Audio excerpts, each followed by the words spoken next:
Sometimes I wonder if I'm on the right path, if I've even made the right decisions. I feel like I could be a lot happier. My relationship's falling apart.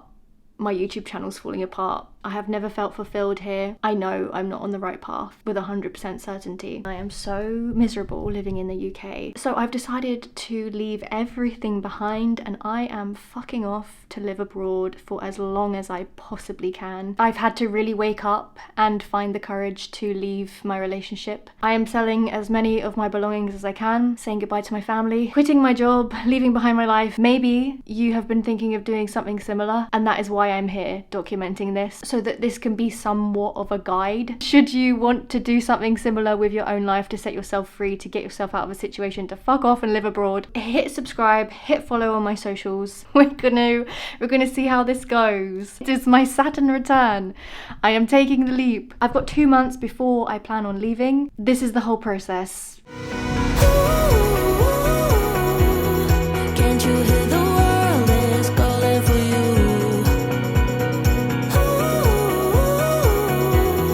Can't you hear the world is calling for you?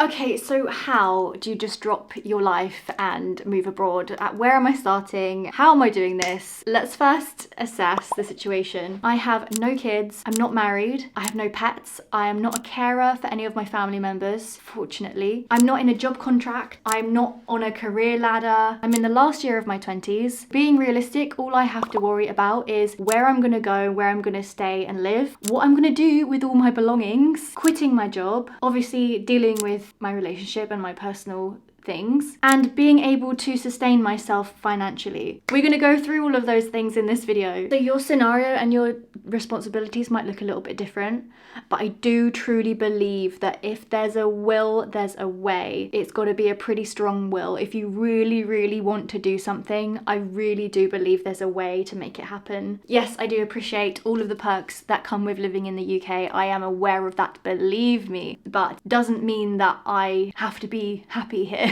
In terms of sustaining myself, I have no idea where my career is headed. I don't even really have one.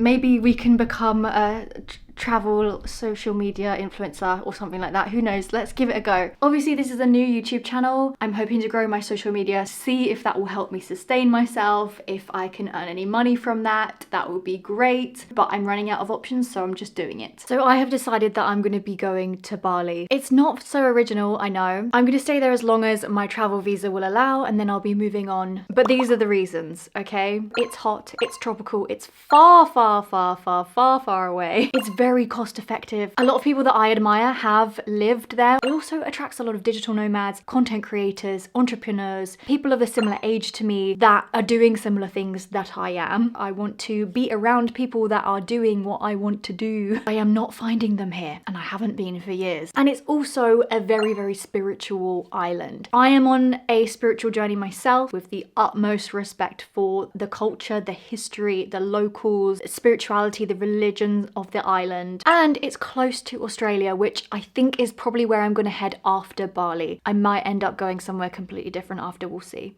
Before we go any further, I need to address the elephant in the room. Lewis and I are still together during the filming of this. However, by the time it's uploaded, we will have gone our separate ways. So he is aware during this whole process.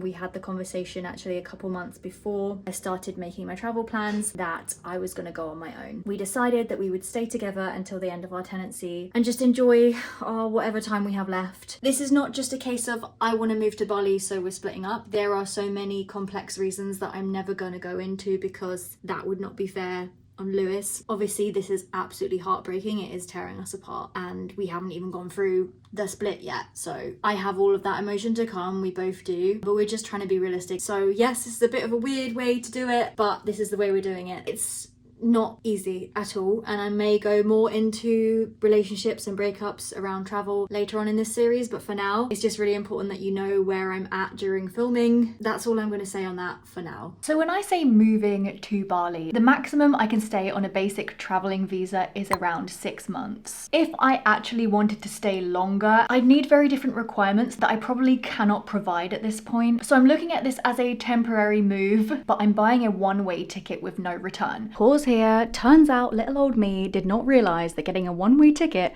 is actually a bit risky. At most airports, they will ask for proof of onward travel or a return flight in order to let you into the country. Thank God I found this out before I got to the airport. Luckily, there are websites that allow you to rent a return flight or rent an onward ticket. That is what I'm going to be doing. I'm going to be renting an onward flight because I don't know when I'm going to return. Luckily, we've avoided that conundrum. Don't make the same mistake. So I'll be staying in temporary accommodation. This is how I do it. So on my last travels, I used a website called Workaway. By the way, this is not sponsored. I might try to find some affiliate codes, so if I can, they'll be on screen or in the description. It enables you to be able to stay somewhere for free in exchange for doing a bit of work for them. I've also found another website which essentially does the same thing called World Packers. You just type in wherever you want to go. You can set the search filters to specific experiences that you're looking for, and it will just pop up all of the hosts in that area, and you can look through their photos and their reviews, what they require. Some of them offer meals, some of them don't. So I used workaway.org last time to find my ranch stay in Mississippi, which I absolutely loved. That's where I met Kira and we stayed in touch, and I went to visit her in Boston. You do usually have to stay with them for a minimum of 2 weeks to a month, but for me I like that because I like getting to know a place a little bit more. But let's say you didn't want to do a work exchange, probably the next best option for budget traveler like myself would be hostels. Just jumping around from hostel to hostel. They're usually really affordable. You meet loads of people. A lot of the time they'll have a pool and a bar and they do parties. And of course, if you're on a larger budget, you can definitely find great hotels or Airbnbs. There are also more packaged volunteer programs. I'll leave a few on the screen or in the description, but usually for these you do have to pay. I have decided to go with World Packers this time. I've paid for my World Packers membership this morning. I've whittled down 3 or 4 places that I'm going to apply to.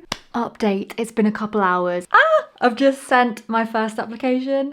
This is like the one that I want to go to. Wish me luck. Oh my god, it's the next morning. They've confirmed. Do you please confirm your stay so I can reserve your position on our team? I need to book my flights now. Okay, oh my god, I need to book the tickets like today. This is so scary. That means I'll have 3 weeks after moving out to go. Obviously there's like a lot of other stuff going on that I'm going to be having to deal with around that time, which is making me really nervous, but I think I'm just going to have to go ahead and book this flight. Also, I haven't got my visa yet.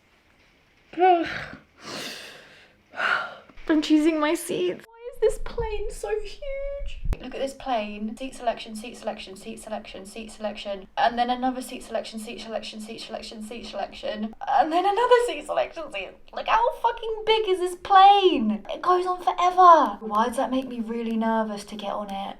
So I've just looked up. Apparently towards the back is a better survival rate in a crash. I actually think I might choose the back seat. I'm getting nervous. At least I might not die. I'm getting really nervous. Why is it so hard? I think I need some emotional support from my mum. Sounds great. It's a one way. It's one way. So I know it's.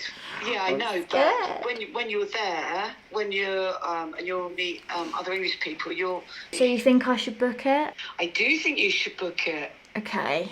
I'm very Yes. scared. It all sounds perfect. With mother's words of support, I think I'm ready. Okay, that's my flight. Just do it. Oh my god, wait, no. I've booked my flight. First leg of the journey, I chose this seat here. Second leg of the journey, I am sitting all the way at the back. Over here. Wish me luck. Okay, listen up. Do not get scammed.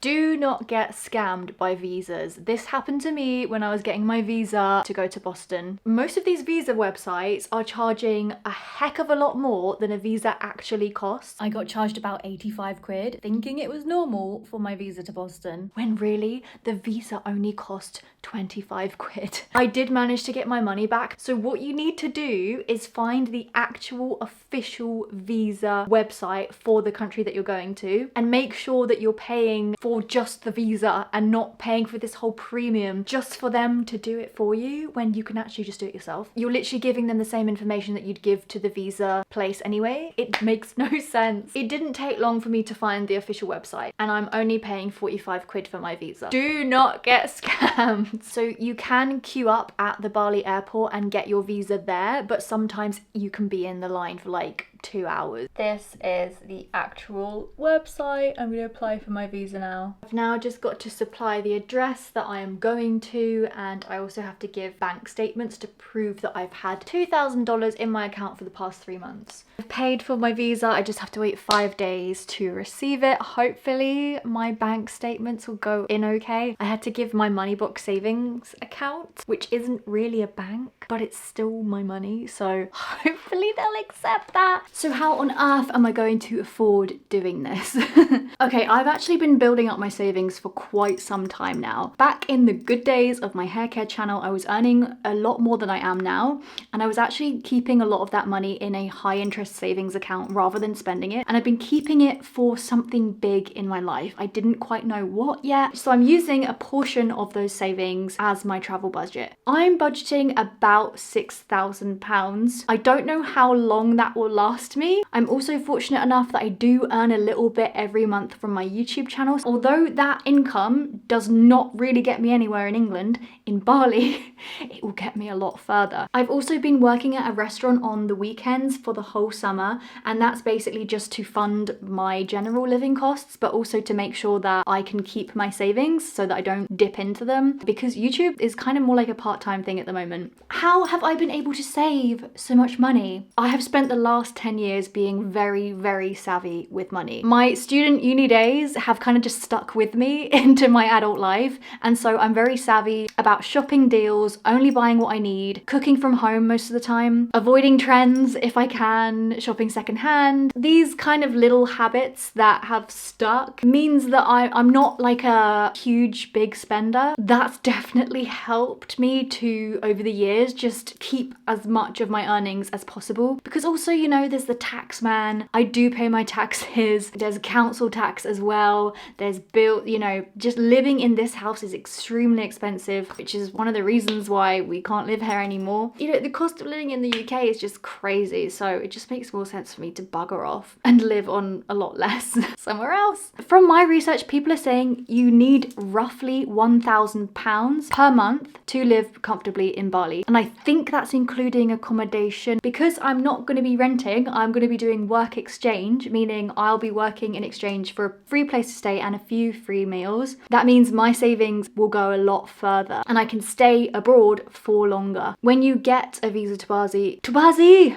you also just have to prove that you've had at least $2,000 in your bank account for the last 3 months before they'll let you into Bali. So when you apply for your visa, that's what they'll ask to see. That's only about £1,600. That's not that much. There's a lot more to finances than I can possibly cover in this very small section of this video, but to keep it short and sweet, that's pretty much all I have to say. What am I going to do with all my stuff? This is a tricky one for me because I am incredibly sentimental. I love clothes. I collect vintage clothes and vintage trinkets and vintage lingerie, a whole collection of Bratz dolls. Love finding unique little treasures and special things, and I have a really hard time letting go of them. And I'm also the kind of person that will only buy something unless I really, really love it, which means that once I have it, it's really hard to let go of because I love it so much. If you are anything like me, you might have a similar problem, but alas, there is always a way. So how do we downsize, and where the hell are we going to put all our stuff?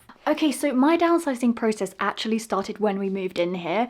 We purposely didn't focus too much on decorating or buying really nice, unique furnishings to decorate with because we knew we were only going to be here 12 months and then we were going to be off. It's mostly secondhand. It's not particularly my favorite style in the world, but it serves a purpose. So most of the furnishings are going to be easy to let go of. It's just mainly my stuff that I'm struggling with, but I have been slowly whittling down my clothing and miscellaneous items. I'd say I've taken about 4 bags to the charity shop over the past 12 months. I've taken a few things to the dump that couldn't be salvaged, and I've been selling a lot of my clothes and miscellaneous items on Vinted, Depop, Depop, a bit on eBay and Facebook Marketplace as well. Speaking of which, I have a bunch of things to take to the post office today. I think if you can stomach it, sometimes it's easier to just take everything to the charity shop in one go, or just give it away. Get rid of things if you can, if you feel comfortable getting rid of those things. But if you think you would benefit from a little bit of extra cash, it's always worth trying to sell some stuff. I literally have about 2 months left to get rid of things, so I am basically discounting everything. Are you ready for some numbers? So since moving in here, I have sold on Depop and Vinted 58 items of clothing and accessories.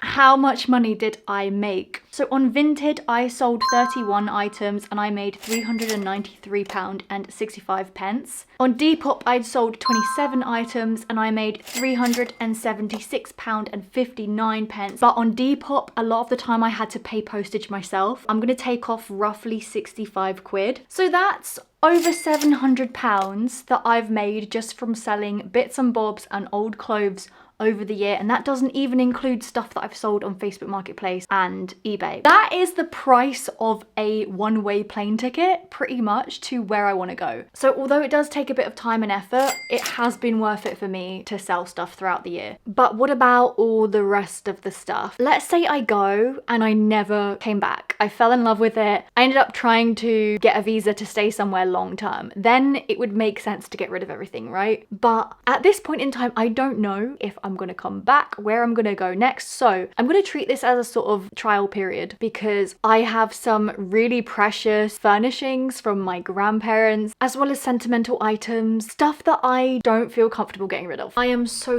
fortunate that I have family members who are able to hold things for me temporarily until I can figure out what to do with them. Truly feel so grateful for that. If that weren't an option for me, I would probably be looking at asking other friends and family if anyone has space in garages or spare rooms, or if I could even pay them a little bit of rent, which would be cheaper than a storage locker. And if all of those things weren't an option either, I probably would have looked into a storage locker as well. They can be quite pricey, and sometimes you end up paying more for the storage locker than what the items are even worth, but it depends how special they are to you. And also I look at buying for storage space as buying time. You're buying time so that you can figure out what to do with that stuff. There are a few things that I will need to buy for my travels though. I've been curating a list of travel essentials over the last couple of weeks based off of my research on what other travelers have regretted bringing or found really useful.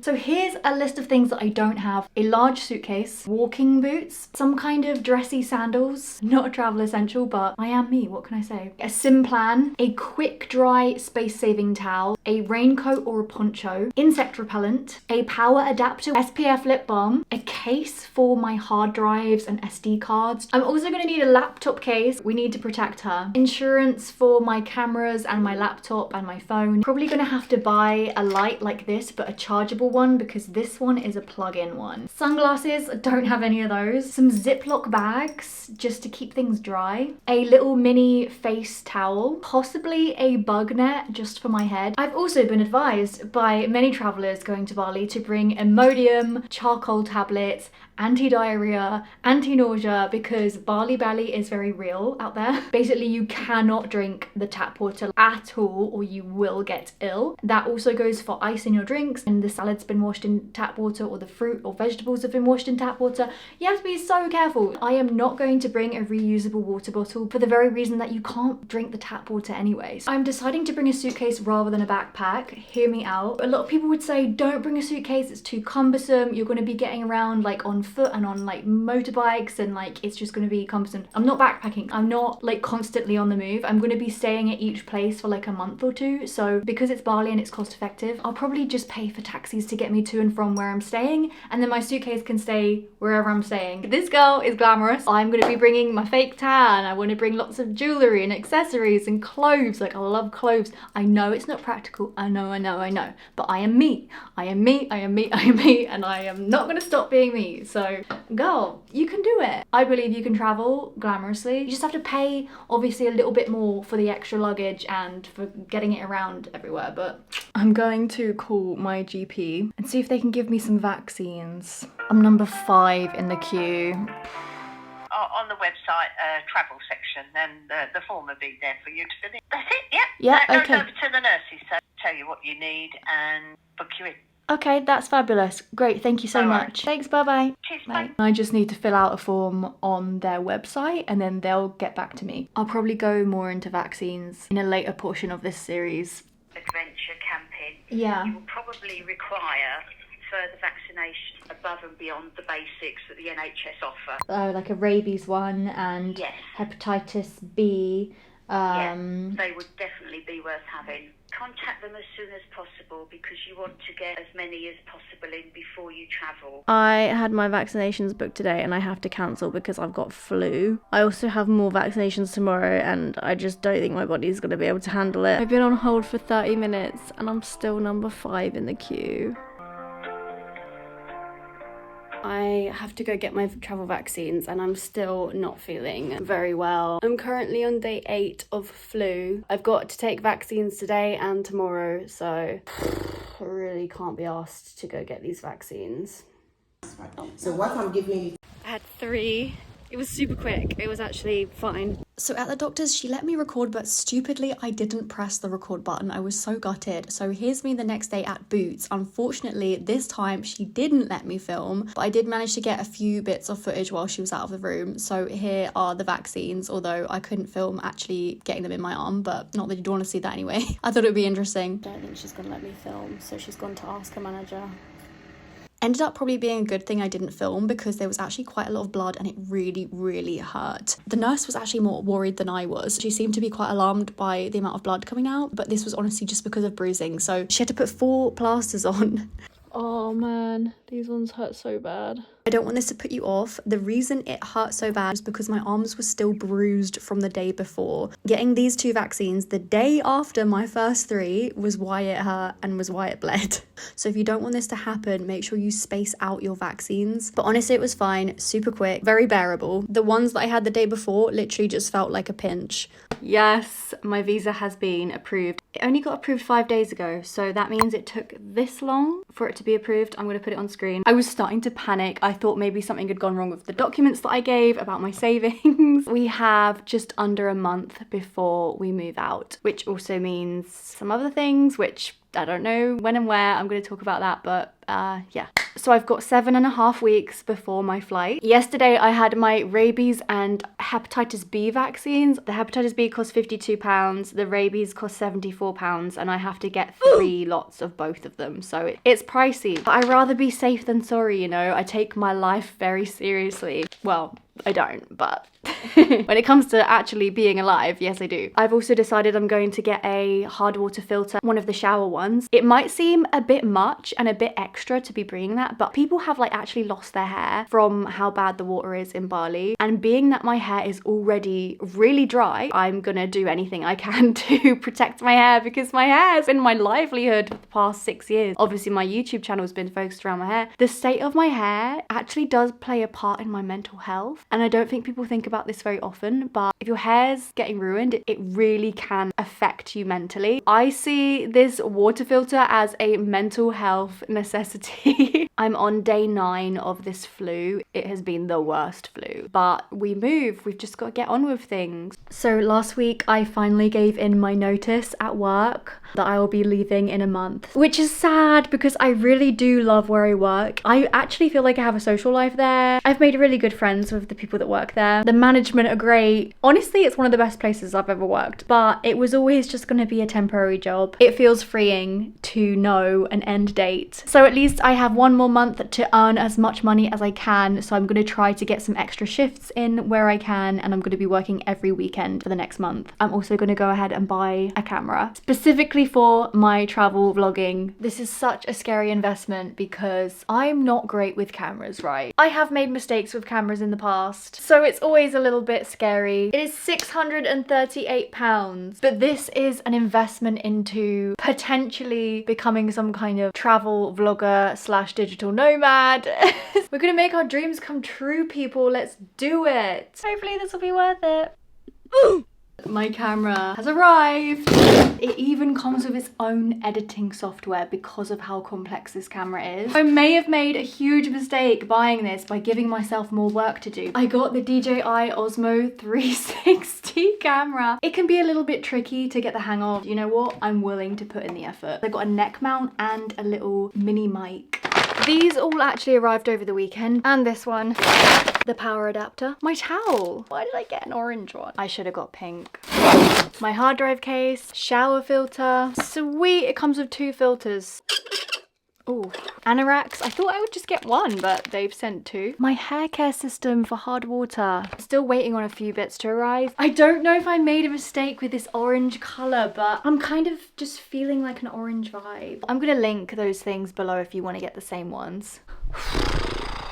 I move out in 4 days, which means the inevitable is creeping closer and closer. Obviously, Lewis and I decided that when our tenancy ends, we will be going our separate ways. It's going to be really sad. We've been coping with it okay because we both understand why it's happening and we know that it's for the best, but it's still heartbreaking. So we have 4 days left to spend with each other essentially. And then I'll be going off to stay with my mum for 3 weeks until I fly away to Bali. Although it sounds so exciting right now, I'm just scared.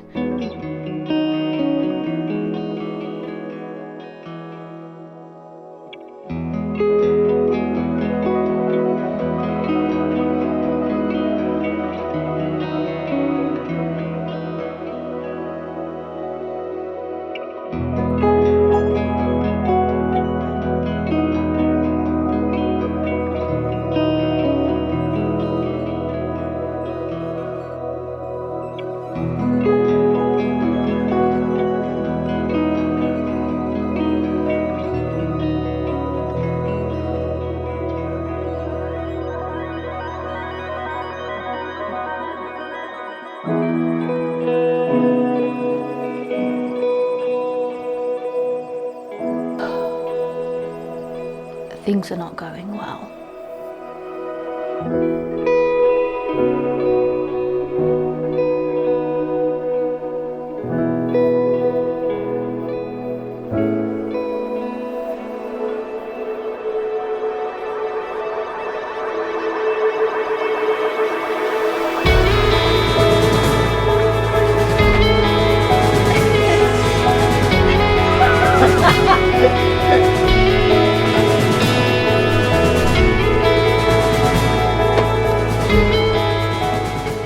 This is the last time I'm going to see you. I know. I'm going to miss you, Percy.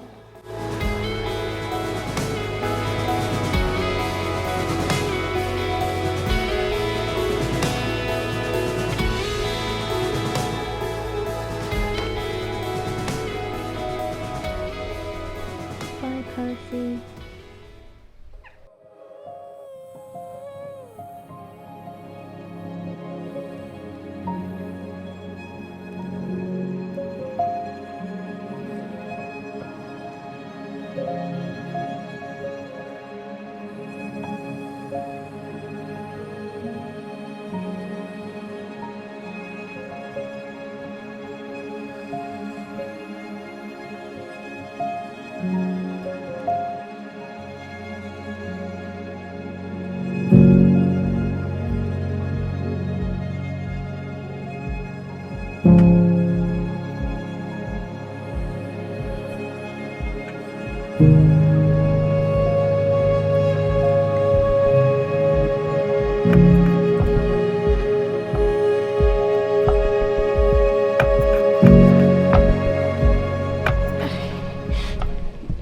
He's gone.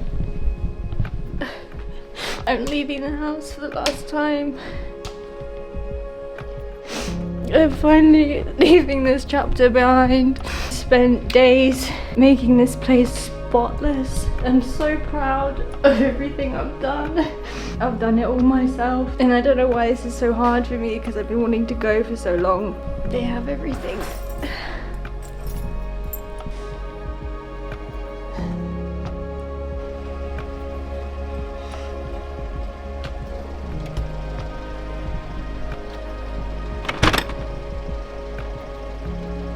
No way. That's number 3.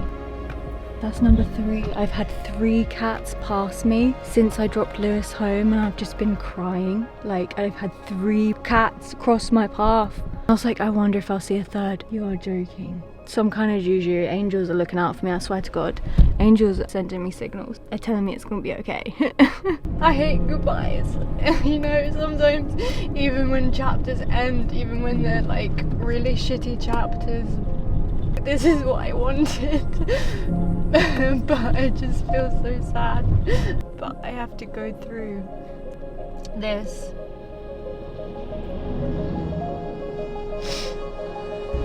I'm free now.